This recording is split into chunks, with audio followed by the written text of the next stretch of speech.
Hey guys, I'm Jennifer. Today in my kitchen we are celebrating Valentine's Day. Now I love Valentine's Day because it gives me an excuse to do embarrassing little cutesy things for my boyfriend, and especially the food. I love making anything heart-shaped. It's my favorite. And so today I wanted to share with you guys a recipe for red velvet cheesecake brownies. They are chewy and sweet and swirled with cheesecake. These are so good. You guys are gonna love them, so let's get started. We're going to start with the ingredients for the red velvet brownie base. For that, you'll need 1 stick of unsalted butter, 2 room temperature eggs, sugar, cocoa powder, and a little bit of salt, just a little bit of white vinegar, some red food coloring, and a nice splash of vanilla extract. Now, one great thing about this recipe is all it requires is a bowl and a whisk.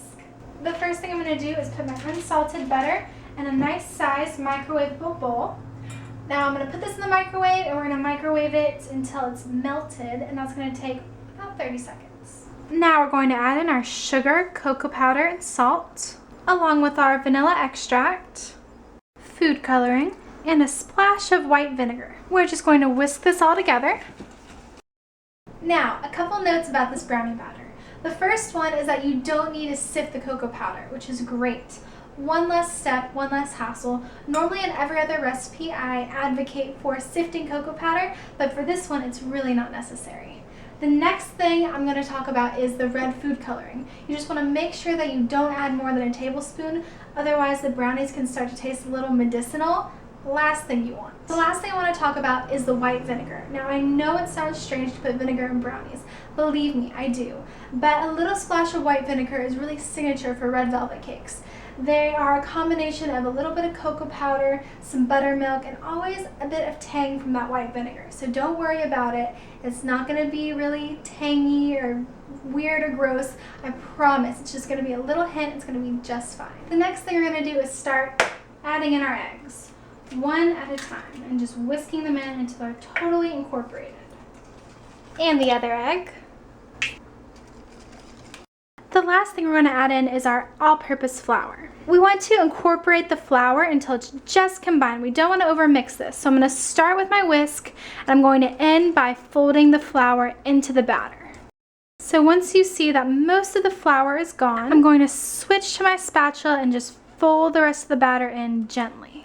All done. What I've got here is an 8x8 pan, and what I did was I lined it with aluminum foil and I sprayed it with a non-stick cooking spray. And the spray is to make sure that the brownies pop right out of the aluminum foil, and the aluminum foil is to make sure that we don't have to clean the pan and that the brownies release very easily. Now I'm just pouring my batter into my pan.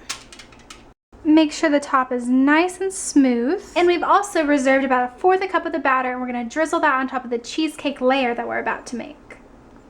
Now it's time to get started on my favorite part, the cheesecake filling. Our cheesecake filling is so simple. The only things you need are 1 8-ounce package of cream cheese, preferably room temperature, a nice splash of vanilla extract, 1 egg, and a little bit of sugar. If you were a bad girl like me and forgot to soften your cream cheese to room temperature, have no fear. Just microwave your cream cheese in a nice size microwavable bowl. Do not melt it, do not scorch it.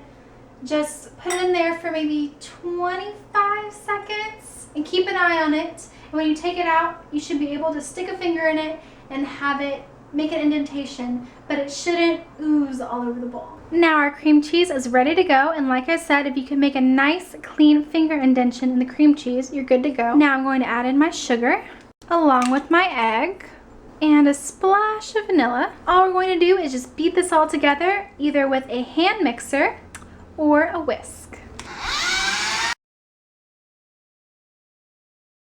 Now our cheesecake filling is ready to go. Now we're just going to dollop big spoonfuls of the cheesecake on top of our brownie.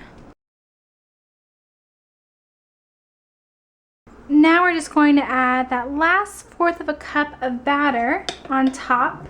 Now, using either a long skewer or a knife, we're just going to make large swirls in our cheesecake batter.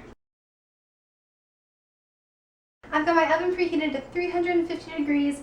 I'm gonna bake this baby for 28 to 30 minutes or until a toothpick inserted into the center comes out clean. I'll show you what they look like when they're done. My red velvet cheesecake brownies are out of the oven. I baked them for about 38 minutes. Now, some pans differ in their baking time, so just be sure to check your brownies with a toothpick before you take them out for good. Now, we're ready to cut them and serve. Now that our cheesecake brownies are out of the oven and completely cold, it's time for the fun part. Now we're going to cut these. At this point, my hands are stained with red food coloring.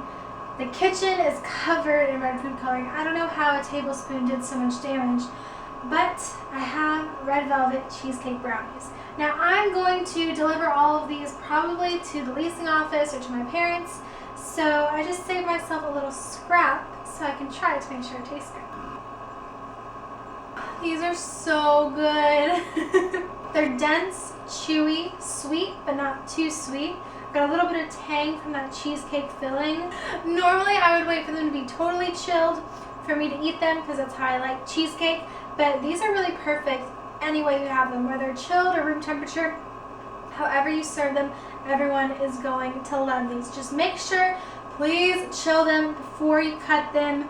Don't be me. Okay? All of the ingredient quantities, recipe instructions, all that good stuff is on my website, injenskitchen.com, link down below. Thank you guys so much for spending time with me, and have a great day.